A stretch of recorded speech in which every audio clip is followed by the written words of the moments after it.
Yesterday was an interesting day regarding a possible ceasefire in Ukraine, but it is more notable for what did not happen than what did happen. Let me explain. What you probably heard coming out of the Kremlin was something about a ceasefire, which had some drastically different interpretations depending on the headlines that you were reading, ranging from "it is good in principle" to "no chance that this will work." However, what got lost in that discussion is the timeline of what was actually happening. On Tuesday, Secretary of State Marco Rubio and National Security Advisor Mike Waltz met with Ukrainian officials in Saudi Arabia. They believe that the talks were constructive, as Ukraine had agreed to a 30-day ceasefire, pending the Kremlin's consent. That, in Rubio's words, put the ball in Russia's court. What was supposed to happen next was that Special Envoy to the Middle East, Steve Witkoff, seen here during the February summit with Russia in Saudi Arabia, would travel to Moscow later in the week to meet with Putin and formally give him the same offer. Later in the week turned out to be Thursday, the same day that generated the previously seen headlines. What is weird is that those headlines came from remarks that Putin made before meeting with Witkoff.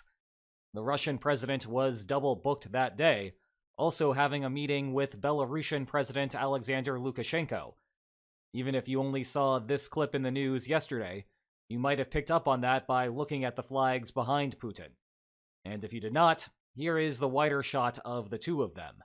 That context is important because, given the timing of events, these statements were not a reflection of any conversation he actually had with Witkoff. We should therefore treat them as standard stately posturing. As for what Putin did say, his opening comments focused on how this may actually be a Ukrainian initiative, not an American one, because Ukraine is desperate for a ceasefire to begin. The bulk of Putin's comments then turned to the Kursk region, which we will get back to in a minute. What is weird about all of this is that we did not get a summary of what happened in the meeting between Putin and Witkoff afterward. All that we can presume is that it happened late in the evening, which is often Putin's prime working hours. Instead, what we have is confirmation from Kremlin Press Secretary Dmitry Peskov that the meeting did happen, if nothing about the contents. Meanwhile, there is a vague sense that Witkoff is traveling back to the United States to brief Trump on the matter, at which point there may be some policy moves. In particular, assuming that Russia is trying to either delay or reject the ceasefire, the United States is supposed to ramp up aid to Ukraine to force the Kremlin to the bargaining table. Will that actually happen?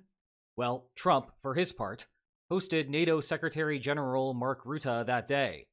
You may have heard about it in the context of media questions regarding Greenland and the trade war with Canada. However, the bilateral part of their meeting appeared to go well, with Trump seemingly satisfied with Europe's renewed investment in military production. If there will be follow-through on the Trump administration's threats to Russia, then what presumably went on behind closed doors was coordination on how to arm Ukraine. And there was at least a minor indication that things could go that way. On January 10th of this year, the Biden administration's Treasury Department issued a wind-down on financial institutions that process payments for Russian oil and gas. This is a standard measure when implementing economic sanctions, a brief period of forewarning to wrap up transactions before they become illegal. However, the wind-down period ended on March 12th, meaning that the implementation stage had to wait for the Trump administration. Well, the Trump administration did not issue an extension. Maybe a reprieve will come pending a ceasefire deal, but that has not happened yet. It is but one piece of the puzzle, yes, but it is still something to keep in mind. And I think that provides a nice transition back to what Russia might be doing here. There is an odd fascination in the media with the Kursk offensive, and how it would be impossible for the Kremlin to agree to any ceasefire as long as Ukraine holds any classic Russian territory. I had to use classic there as a descriptor because, by the perspective of the law signed here, Ukraine currently holds a lot of Russian territory as covered under Federation law. All parts of Kherson, Zaporizhia, Donetsk, and Luhansk still under Ukrainian control qualify as such. And it is true that Kursk is a salient topic right now. See what I did there? Putin traveled to the oblast earlier in the week to discuss how important it is for Russia to reclaim the territory. However, the idea that it somehow prohibits a ceasefire is unimaginative. In actuality, it would be easy for Russia to see the return of Kursk following a longer ceasefire, as it would be a natural trade for some portion of Russian-occupied Ukrainian territory. Instead, if you dig deeper, what is happening here is a more challenging strategic problem, and it relates to the same fortifications issue that this channel has been focusing on for the past couple of weeks, except instead of on the Eastern Front, it is in Kursk. A ton has happened there recently. Here is what the line of control looked like on February 1st. 1 month later, Russia had closed off the western portion. And here is what it looks like today, down to just the southeastern section. Now, the situation is not as dire as it might seem, where Russia collapses the northern salient and Ukraine loses all of its soldiers. That is because the traditional border is right here, and so resetting things, if Russia does start pushing in, Ukrainian troops can just retreat across the line. However, it is most definitely bad in the sense that not too long ago, Ukraine held a ton more ground, and even what remains is subject to a rapid loss. In short, Russia has indeed put extra effort into fighting in Kursk, and that effort has translated into results. It did not hurt that a second influx of North Korean troops to the region further tilted the balance of forces away from Ukraine. But actually, it is the possibility of such a rapid loss that takes us back to the bargaining problem as it relates to a ceasefire. Yes, the same one that surfaced during the joint Belarusian press conference. There is no place that Ukraine is more on the ropes right now than in the Kursk region. If you think that entrenchments are a problem in the east, Ukraine's rapid retreat in Kursk means that there is even less to fall back to there. A return to the standard international border is seemingly one punch away. Consequently, Putin's public demand was some sort of assurance that Ukraine would not use the time from a ceasefire to improve its situation in Kursk, among other places. Now, there are two ways to interpret this. One is that the power shift that a ceasefire would bring to Kursk, and Kursk alone, is the only thing that is stopping a ceasefire from happening.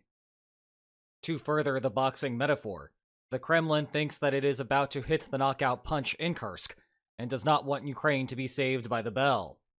The second interpretation is that the Kremlin has a more general strategy here to stall, because the power shifts elsewhere are also significant, and there will be no rapid end to that problem that might arise in Kursk. You can imagine that this gets further stalled out via requests for meetings with Trump, ironing out the specific details, discussions of sanctions relief, and so forth. And then the Kremlin continues to delay until there is some agreement put into place that restricts the fortifications that Ukraine can build during a ceasefire. To be clear, this is a standard protocol built into many settlements. It is actually a textbook problem in crisis bargaining. Literally, there is a chapter on it in here. And it can be welfare improving to include such provisions. In practice here, though, it is not like Ukraine would be unable to build any fortifications, not if Kyiv negotiated that issue area properly. The restrictions would just ensure that what is implemented does not sway the balance of power too far away from Russia. I know that sounds bad from a Ukrainian perspective, but think about what the alternative is, which is war under the current situation without good fortifications at all. The upshot for Ukraine is that it gets to exploit what fortifications it does build. In contrast, going beyond whatever the upper limit is would instead result in Russia fighting to stop them from being built at all, which would prevent Ukraine from getting any of the benefits of any fortifications. What the Kremlin needs to be worried about here is just how serious Trump is about establishing a ceasefire, full stop, and he does not care about the nuances of building defenses or limitations thereof afterward. One way to interpret the Oval Office meltdown from a couple of weeks ago is that all Trump cares about is a ceasefire. He is so adamant about it that he was willing to kill a mineral deal with the United States' coalition partner in the conflict. Continuing with this theory, The Kremlin should therefore be concerned about what Trump would do to Russia, the US antagonist in the conflict, if the Kremlin does not buckle. And as I was writing this, it seems like we have started down that path. Here is a Truth Social post about the situation in Kursk, telling the Kremlin to halt actions there. Friendly reminder that they are not actually surrounded, but the broader point still stands. For now, if you want to know more about how we got here, these two books provide an excellent starting point. Check the video description for more information about them.